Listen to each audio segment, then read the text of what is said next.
नमस्कार, मैं कमलेश कबीर आपका फिर स्वागत करता हूं इस नए एपिसोड में। आज हम बात करेंगे भारतीय राजनीति की परिवर्तन की। और इस परिवर्तन की जो शुरुआत होती है वो एक नई पार्टी के साथ होती है और उस पार्टी का जन्म होता है 2013 के अन्ना हजारे के आंदोलन से।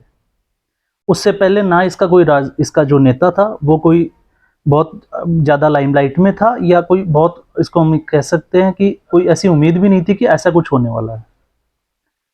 अब बात करते हैं अन्ना हजारे के आंदोलन का। अन्ना हजारे ने आंदोलन क्यों किया? अन्ना हजारे के आंदोलन पे अगर हम नजर डालते हैं तो अन्ना हजारे ने आंदोलन किया जन लोकपाल बिल के लिए। और उस वक्त जो थी वो सरकार थी यूपीए की। 2004 के बाद में अगर हम देखें तो मनमोहन सिंह की सरकार रही और 10 साल तक मनमोहन सिंह जी की सरकार रही। और उसके बाद में इसमें कैग की रिपोर्ट के हिसाब से अगर हम देखते हैं तो कोयला घोटाला हुआ और भी बहुत सारी चीजें इसमें सामने आई। लेकिन उसके बाद में अगर हम नजर डालते हैं 2013 में अन्ना हजारे का आंदोलन होता है। उसके बाद में उनके साथी होते हैं अरविंद केजरीवाल, स्टेज देखते हैं, कुमार विश्वास भी देखते हैं, प्रशांत भूषण भी देखते हैं और ऐसे ही योगेंद्र यादव और बहुत सारे जो लोग हैं वो उनसे जुड़ जाते हैं। और देश भर में एक बड़ा तगड़ा अभियान चलता है और उसमें बहुत से लोग शामिल भी हो जाते हैं। और ऐसा नहीं है, मैं भी उसका एक हिस्सा रहा हूँ क्योंकि हम भी कुछ लोगों का ग्रुप था जिसमें 2 से 3 दिन तक हमने जो है वो अनशन रखा था। और ये लग रहा था कि अब जो है वो भारतीय राजनीति में परिवर्तन आएगा और ये बिल्कुल पूरी तरह से बदल जाएगी। और ऐसा सबका विश्वास भी था। और उसी विश्वास को देखते हुए जब उसके बाद में दिल्ली में जब इलेक्शन हुए विधानसभा के, तो विधानसभा में आम आदमी पार्टी जो है वो चुनाव लड़ती है और 28 सीटों पे उसको जीत मिलती है। और उस वक्त अगर हम देखते हैं तो उस वक्त जो है वो आम आदमी पार्टी के जितने भी जो संयोजक थे, स्पेशली यहाँ पे अरविंद केजरीवाल जो थे, उन्होंने अपनी एक आम आदमी की जो है वो छवि बनाने की कोशिश की। अब चाहे हम उसको इवेंट मैनेजमेंट कहें, और खबरें तो ये भी निकल के आ रही थी कि किसी इवेंट कंपनी का ये सुझाव भी था कि आप ये चीजें करोगे तो हो सकता है कि लोग आपके साथ में ज्यादा से ज्यादा जुड़ जाएं। जैसे कि ढीले कपड़े पहनना, मफलर लेना, शर्ट बाहर कर रखना, और जब भी कोई बड़ा ओकेजन हो, चाहे वो स्वतंत्रता दिवस हो या कहीं भी हो, तो चप्पल पहन के वहां पहुंच जाना। और आप देखिए, विडंबना देखिए कि उसके बाद में कांग्रेस पार्टी उसका समर्थन करती है और कांग्रेस पार्टी की ही वजह से अरविंद केजरीवाल की पार्टी का जन्म होता है, आम आदमी पार्टी का। और उस वक्त जो है वो अरविंद केजरीवाल सीधी बात करते थे कि सोनिया गांधी और राहुल गांधी को जो है वो जेल में डाल देना चाहिए। उनकी 49 दिन की सरकार रहती है और 49 दिन की सरकार के बाद में वो सरकार गिर जाती है। उसके बाद में जो है वो वापस से इलेक्शन होता है और वापस से जब इलेक्शन होते हैं तो भारतीय जनता पार्टी जो पिछले चुनाव में 32 सीटें निकाली थी वो 3 सीटों पे आ जाती है और बाकी जो सीटें हैं 67 सीट्स जो है वो आम आदमी पार्टी को चली जाती है। अब उसके बाद में जो है वो फिर चीजें बदलती चली जाती है। और बदलती कैसी है, वो एक शिक्षा का मॉडल लेके आते हैं कि देश भर में हमने एक शिक्षा का मॉडल दिया है, दिल्ली का मॉडल। अब मैं यहाँ पे आपको कुछ चीजें बताने चाह रहा हूं और ये जो चीजें हैं वो कहीं ना कहीं जो है वो वास्तविकता भी रखती है। आप उनको जो है वो सर्च करें। अगर अरविंद केजरीवाल या आम आदमी पार्टी ये कहती है कि हम जो है वो शिक्षा का मॉडल पूरे देश को देंगे, तो पंजाब जो सरकार है वो अपने शिक्षकों को दिल्ली नहीं भेज के सिंगापुर क्यों भेजती है? ये एक क्वेश्चन उठना लाजमी है। क्योंकि अगर शिक्षा का मॉडल यहाँ का इतना अच्छा है तो फिर पंजाब के शिक्षकों को जो है वो बाहर जाने की जरूरत नहीं है। इसके बाद में जब पार्टी चुनाव लड़ती है तो हमने देखा कि दोनों बार ये पार्टी, एक जो है वो दिल्ली जो राजधानी क्षेत्र में आता है और दूसरा जो पंजाब पूर्ण राज्य है, दोनों को अगर हम देखते हैं तो ये दोनों जगह जो है वो कांग्रेस को क्लीन स्वीप करती है। और कांग्रेस की जब हम बात करते हैं तो कांग्रेस में अगर शिक्षा मॉडल की बात करें तो मैं बहुत सी चीजों में नहीं जाता, लेकिन मैं पंजाब के कुछ स्कूलों में, मैंने सरकारी स्कूलों में विजिट किया है और वो जो चीजें मैंने, कैप्टन अमरिंदर सिंह की जो सरकार थी, चाहे वो कांग्रेस की हो चाहे वो, मैं उसमें नहीं जाता। उस वक्त जो उन्होंने स्कूलों को बदलने का काम किया है वो आज तक कोई सरकार नहीं कर पाई। आप चाहें तो फील्ड में जाके आप स्कूलों से जो है वो आप पता कर सकते हैं, उनको देख सकते हैं। स्मार्ट क्लास बनाना, उनके मतलब पूरा मॉडिफाई कर देना।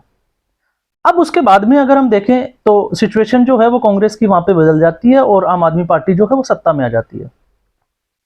अब आता है जो अभी लड़ाई चल रही है कि दिल्ली अध्यादेश बिल पे जो है वो कांग्रेस पार्टी ने समर्थन मांगा, कांग्रेस पार्टी ने समर्थन भी किया और एक नया अलायंस बन के आ गया यूपीए की जगह इंडिया। ठीक है, उसमें भी हम नहीं जाएंगे क्योंकि इंडिया अलायंस सबको पता है और कितना टिकने वाला है ये भी सबको पता है लोगों को। लेकिन अब खास तौर पे जो बातें हमें बात करनी जरूरी है, हम उसी बातों पे आते हैं सीधा। जब हम इस गठबंधन की बात करते हैं कि कांग्रेस पार्टी जो है वो अरविंद केजरीवाल का सपोर्ट कर रही है, तो अभी आपने देखा कि कल जो है छत्तीसगढ़ जो स्टेट है जहां पे कांग्रेस की सरकार है, वहां पे आम आदमी पार्टी के दो चीफ मिनिस्टर, एक भगवंत मान और दूसरे जो है अरविंद केजरीवाल जो है वो वहां पहुंचते हैं, रैली करते हैं, मेगा शो करते हैं और वहां पे कांग्रेस और बीजेपी को जो है दोनों को ही भ्रष्ट सरकार बताते हैं। और आप मजे की बात देखिए कि इस अलायंस में जो है ये कहते हैं कि हम भ्रष्टाचार के खिलाफ एक अलायंस बना रहे हैं, मोदी सरकार जो है भ्रष्ट है, मोदी जी को भी वो गालियां देते हैं, चलो वो भी हम देख लेते हैं क्योंकि पार्टियों में ये चलता है। लेकिन लालू यादव जो ऑलरेडी चारा घोटाले में कन्विक्टेड है, तो ये कहीं भी उनके प्रवक्ता, टीवी डिबेट्स भी हम देखते हैं, उनमें भी हमने देखा है कि कोई भी प्रवक्ता जो है वो कहीं पे भी ये बात करता हुआ दिखाई नहीं देता कि लालू यादव जो है वो साफ सुथरी छवि है या फिर वो भ्रष्टाचारी साबित हो चुके हैं। खुद सोनिया गांधी, राहुल गांधी जो है नेशनल हेराल्ड केस में जो है वो भ्रष्टाचार के आरोपों में जमानत पे है, ये भी एक देखने की बात है। खुद जो अरविंद केजरीवाल जो दुनिया बदलने चला था, पूरे भारत को बदल देंगे, ये बदल देंगे, लेकिन उनकी पार्टी कितनी बदली है हम उसी पे थोड़ा सा नजर डालते हैं। उनकी पार्टी के दो मंत्री दिल्ली सरकार के, मनीष सिसोदिया और सत्येंद्र जैन, दोनों जेल में हैं और दोनों के ऊपर भ्रष्टाचार के आरोप है। और यही इनका ही जो गठबंधन है कांग्रेस सरकार के साथ में, और कांग्रेस के ही कुछ दिग्गज नेता जो है वो ये चीजें उठा के लेके आए थे और वो आज भी ये कहते हैं कि ये जो शराब घोटाला हुआ वो हुआ, लेकिन फिर भी हम साथ हैं क्योंकि हमें मोदी को हराना है, हमारा एजेंडा कुछ नहीं है, हमें सिर्फ मोदी को हराना है। दूसरा हम बात करेंगे, जो पार्टी ये कहती थी कि हम जो टिकट है वो एक पर्टिकुलर एक पूरा प्रोसेस होगा, उसमें हम छानबीन करेंगे कि कौन जो है वो साफ सुथरी छवि का है, कौन नहीं है। तो आप ये भी देखिएगा कि इनके ही जो लीडर्स हैं, चाहे वो पंजाब सरकार के जो जेल में मंत्री हैं या चाहे दिल्ली सरकार के मंत्री हैं, तो क्या जब इनको टिकट दिया गया तो क्या इनकी छानबीन नहीं की गई थी? तो यहाँ पे ये एक चीज गलत साबित हो जाती है कि हमने जिनको टिकट दिया वो साफ सुथरी छवि के थे। उसके बाद में इनके जो दिग्गज जो लीडर्स थे, जो संयोजक थे, चाहे वो कुमार विश्वास हो, चाहे योगेंद्र यादव हो, प्रशांत भूषण, आज वो कहीं भी हमें देखने को नहीं मिलते। और क्यों नहीं देखने को मिलते, उसकी वजह भी बहुत कुछ हो सकती है। क्योंकि अगर एक आदमी किसी एक पर्सन के लिए अगर ये बोलता है कि ये गलत है, तब तक तो हमें समझ में आती है, लेकिन हर आदमी गलत नहीं हो सकता।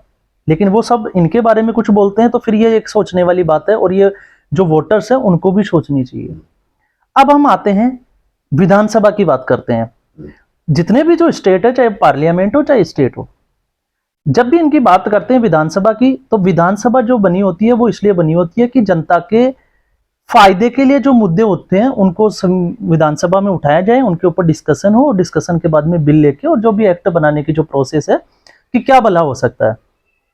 लेकिन दिल्ली विधानसभा में 5 साल का ट्रैक रिकॉर्ड अगर हम देखते हैं तो दिल्ली की विधानसभा जो है वो सिर्फ एक ही दिन चलती है और वो भी उनका बजट सेशन जब होता है। या फिर उनका अगर हम देखें तो आज की सिचुएशन ये हो गई कि विधानसभा को उन्होंने ये बना दिया कि अगर हमें किसी को गाली देनी है या किसी के बारे में हमें कुछ भी अनाप शनाप अगर बोलना है तो विधानसभा से अच्छा प्लेटफॉर्म नहीं है, क्योंकि विधानसभा में जो बोला जाता है उसके ऊपर आप कहीं मानहानि का या कोई दावा नहीं कर सकते, क्योंकि वहां पे आप खुल के बोल सकते हैं। और अरविंद केजरीवाल ने, आप अभी भी आपने देखा 16 और 17 जो तारीख थी अगस्त की, उन्होंने जो है वो विधानसभा का एक विशेष सत्र बुलाया। और विशेष सत्र इसलिए बुलाया क्योंकि इससे पहले संसद में जो है वो इनका दिल्ली अध्यादेश जो बिल था वो पास हो गया, इनकी हार हो गई, तो इनको मोदी जी को वहां पे बहुत कुछ बोलना था, लेकिन ये पब्लिकली डोमेन में बोल नहीं सकते, तो इनको ये विधानसभा से अच्छा प्लेटफॉर्म नहीं मिल सकता। और ये मैं इसलिए नहीं कह रहा, आप ट्रैक रोड उठा के देखिए, इसके अलावा इनके पास अभी कुछ है नहीं। फिर वहां पे जो चलती है वो चलती है चौथी पास अनपढ़ राजा की एक कहानी, ये सुनाया करते हैं। अब अगर कोई अरविंद केजरीवाल से ये पूछे कि आपके ही जो साथी हैं, पंजाब के जो मुख्यमंत्री है, वो कितने पढ़े लिखे हैं, कभी इनसे कभी नहीं पूछा गया। और क्यों नहीं पूछा गया? क्योंकि इसकी सच्चाई सबके सामने है। और मैं ये भी नहीं कह रहा कि भगवंत मान जो है वो अच्छे इंसान नहीं है।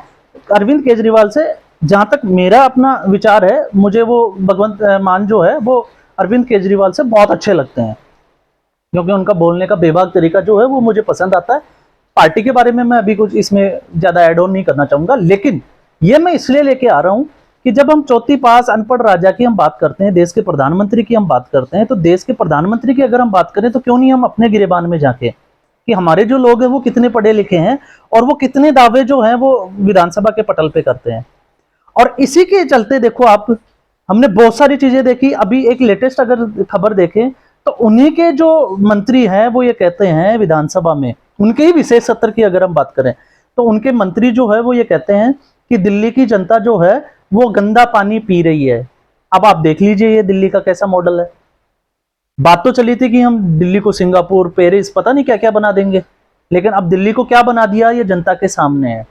दूसरा, जो आदमी सब लोगों के सामने अपने बच्चे के सर पे कसम खा के, क्योंकि बच्चे के सर पे हाथ रख के कसम खाना ये एक बहुत बड़ी हमारे कल्चर में जो है, संस्कृति में एक बहुत बड़ी बात होती है, और कसम खाई जाती है कि मैं जो है वो अपना ट्रैक कभी नहीं बदलूंगा, मैं आम आदमी की तरह रहूंगा, मुझे 2 कमरे चाहिए, सिक्योरिटी मुझे नहीं चाहिए।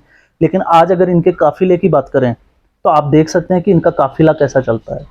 चाहे वो आम आदमी पार्टी के मुख्यमंत्री भगवंत मान हो, चाहे उनकी पत्नी जो है उनका काफिला देख लीजिए, या फिर अरविंद केजरीवाल का। और अरविंद केजरीवाल तो वो इंसान है जो कोविड में ये बोलते थे कि ऑक्सीजन नहीं है, लेकिन उनका जो है वो घर बन रहा था और उस घर में क्या क्या चीजें लगी वो सबके सामने है। मीडिया ने उसको उजागर किया, लेकिन आज तक उस पर स्टेटमेंट नहीं मिलेगा, क्योंकि उसमें स्टेटमेंट दिया जाता है कि ये मुख्यमंत्री का घर है। अरे मुख्यमंत्री का घर तो है, लेकिन आपका वादा पब्लिक को जो गुमराह करने का था वो ये था कि मैं जैसा हूं वैसा ही रहूंगा। आप पब्लिकली जाते हो, आपका शर्ट बाहर होता है, आपके पैर में चप्पल होती है, तो फिर आपको वो सुख सुविधाएं क्यों चाहिए? क्योंकि शीला दीक्षित में तो आप, जब शीला दीक्षित जी जो थे वो मुख्यमंत्री थे तो आपने मुद्दा उठाया कि शीला दीक्षित जी के घर में जो है हर टॉयलेट में जो है एसी लगे हुए थे, लेकिन यहाँ तो पता चलता है कि आपका जो डोर है वो भी ऑटोमेटिक खुलता है, ऑटोमेटिक बंद होता है। तो ये एक भारतीय राजनीति की, ये वोटर्स को भी सोचने की जरूरत है कि ये फ्री के जो कल्चर है वो हमें नुकसान दे रहा है या फायदा दे रहा है। क्योंकि ये फ्री का कल्चर जो है वो कहीं ना कहीं हमें फायदा नहीं दे सकता, वो हमें नुकसान ही देगा। अब हम आते हैं प्रचार की बात करते हैं। तो मीडिया प्रचार की मैं आपको एक लेटेस्ट बात करता हूं, क्योंकि मैं पंजाब में अभी रह रहा हूं। तो पंजाब में जो है वो आम आदमी पार्टी के जो है वो फ्लेक्स बोर्ड लगे हुए हैं, पोस्टर लगे हुए हैं कि हमने 16 नए मेडिकल कॉलेज खोल दिए। अब पता करें कि पंजाब में 16 मेडिकल कॉलेज कौन से खोले, क्योंकि बहुत मुश्किल है, 1-2 मेडिकल कॉलेज खोलना भी बहुत बड़ी बात हो जाती है। तो एक साल में 16 मेडिकल कॉलेज खोल दिए, और खोले तो वो कहाँ है ये हमें अभी ढूंढने की जरूरत है, क्योंकि वो ढूंढना हमें बहुत जरूरी हो जाएगा। ऐसी ही बहुत सारी चीजें हमने देखा कि हमने अलायंस की भी बात की थी, और अलायंस का मैंने पहले भी एक वीडियो बनाया था, और उसमें मैंने बोला था कि ये अलायंस जो है वो ज्यादा टिकेगा नहीं। और अमित शाह, उसके बाद में आपने अमित शाह का भी लेक्चर सुना होगा पार्लियामेंट में, तो अमित शाह ने भी बोला था कि इसके बाद में इनके जो सुर है वो बदल जाएंगे, जैसे अध्यादेश बिल, और आज वो उस चीज पे खरे उतर रहे हैं। अगर इनका सब कुछ ठीक चल रहा है तो अब इनको मंथन करने की क्या जरूरत है, क्योंकि कांग्रेस पार्टी जो है वो मंथन कर रही है। इसके अलावा कांग्रेस पार्टी की जो आला कमान है वो जो है वो गठबंधन में जो है वो आम आदमी पार्टी का समर्थन करती है, लेकिन इसके नीचे जो वर्कर्स है, जो इनके लीडर्स है, दिग्गज नेता है अलग अलग स्टेट के, वो आम आदमी पार्टी के खिलाफ है।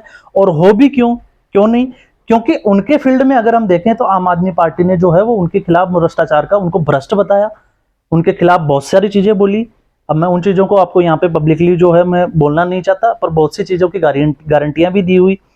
और उसके बाद में अब आप ये कहते हो कि हम आम आदमी पार्टी का समर्थन करें, तो कांग्रेस के अगर किसी लीडर का कोई क्षेत्र है, विधानसभा का क्षेत्र हो चाहे लोकसभा का क्षेत्र हो, अगर उस क्षेत्र में आम आदमी पार्टी का अगर कोई सीट मिल जाती है, मान लो कॉमन मिनिमम जो इनका प्रोग्राम है वो सेट हो जाता है, और उसके बाद में जो सीट है वो आम आदमी पार्टी को चली जाती है, तो क्या कांग्रेस के नेता उसका प्रचार करेंगे? और अगर ऐसी सिचुएशन उलट हो जाती है जहां पे कांग्रेस का जो लीडर है वो खड़ा हो जाता है, तो क्या आम आदमी पार्टी के जो लीडर्स है वो उसका सपोर्ट करेंगे? तो ये तो बहुत मुश्किल काम है, ये नजर नहीं आ रहा, क्योंकि इनकी विचारधारा बिल्कुल अलग है। उस पार्टी का जन्म ही कांग्रेस पार्टी की वजह से हुआ। और सबसे बड़ी बात और एक चीज मैं बता देता हूं आपको, आम आदमी पार्टी पंजाब में सरकार बना जाती है, लेकिन उसका पड़ोसी राज्य जो है हिमाचल, उसमें उसकी दुर्गति हो जाती है, उसके बाद वो गुजरात भी जाती है, गुजरात में भी उसकी जमानत जब्त हो जाती है। तो ये आम आदमी पार्टी जो है वो हिमाचल में सीटें क्यों नहीं निकाल पाई? क्योंकि ये इसका पंजाब का पड़ोसी राज्य था, और वही मैनिफेस्टो जो है वो अरविंद केजरीवाल वहां लेके गए थे। तो ये भी एक जो है वो लोगों को सोचने की जरूरत है। तो आदमी अगर हम देखें तो ये जो आम आदमी पार्टी का जो जन्म हुआ था भारत में परिवर्तन लाने का लिए, लेकिन ये परिवर्तन भारत में नहीं आया, ये आम आदमी पार्टी में परिवर्तन आ गया। और आम आदमी पार्टी के जो लीडर थे वो आम से खास हो गए, और जनता जो थी वो आम की आम रह गई। तो अब ये हमें सोचने की जरूरत है जो हम लोग वोट डालते हैं। और इसके साथ अब हमें ये भी देखना है कि इनका गठबंधन कितना चलता है, और गठबंधन में अगर ये आते हैं तो इनका प्रोग्राम क्या होगा। खैर हम उस पर बात करेंगे, लेकिन इनका कॉमन मिनिमम जो प्रोग्राम एजेंडा होगा वो क्या होगा, हम उसके बाद में बात करेंगे। और उसके बाद में हम देखेंगे कि ये कहाँ तक जाता है, कितना चलता है, और इनकी कितनी शर्तें होती है, क्योंकि भ्रष्टाचार तो काफी लंबा चौड़ा है, जुड़े हुए हैं, और ये अकेले मोदी जी को हरा पाते हैं या नहीं हरा पाते, ये भी एक देखने वाली बात है। तो दोस्तों आज के एपिसोड में बस इतना ही। और अब जो है आने वाले जो एपिसोड्स है, मैं कांग्रेस पे भी बात करूंगा, मैं बीजेपी पे भी बात करूंगा, और जितना मेरा नॉलेज है, जितना मेरी स्टडी है, मैं इन चीज़ों पे डिस्कस भी करूंगा। आपको मेरा प्रोग्राम कैसा लगा, अगर आप मेरी इन चीज़ों से सहमत है या और भी कुछ चीज़ें आपके जहन में चल रही है, तो आप कमेंट बॉक्स में जाएं और इसको जो है वो ज़रूर रखें। और साथ में अगर ये जानकारी आपको अच्छी लगती है तो कम से कम अपने लोगों को, क्योंकि वोटर्स को हमें जागरूक करना है। क्योंकि अभी मीडिया भी हमने देखा कि दो धड़ों में बटा हुआ है, एक जिसको गोदी मीडिया कहा जाता है, मैं उस पर भी एक वीडियो बनाऊंगा, और दूसरा जो है अभी न्यूज़ क्लिक की एक बात चली थी कि काफ़ी जो न्यूज़ एंकर्स है, और आप लोग सब जानते ही हो, क्योंकि वो मोदी जी के बड़े खिलाफ चलते हैं, तो अब उनका पैसा कहाँ से आता है, क्या नहीं होता, वो खैर उनका जांच का विषय है। लेकिन ये जनता के सामने कुछ चीज़ें आई है, और ये आने वाले टाइम में और भी चीज़ें चलेगी, क्योंकि उनका एजेंडा, उनके व्यूज़ जो है वो आते ही उसी चीज़ से हैं, तो वो अपना एजेंडे को सेट करके चलते हैं। लेकिन हम ऐसा कुछ करने वाले नहीं है, जो सही है हम उसके साथ है, और जो नहीं है तो हम उसके भी बात करेंगे, क्योंकि बीजेपी में भी ऐसा नहीं है कि वो गलतियां नहीं है, बीजेपी भी गलतियां करती है, तो हम उस पर भी बात करेंगे। तो दोस्तों आज के एपिसोड में बस इतना ही, फिर एक नए एपिसोड के साथ हम हाजिर होंगे। तब तक के लिए आप सभी को धन्यवाद।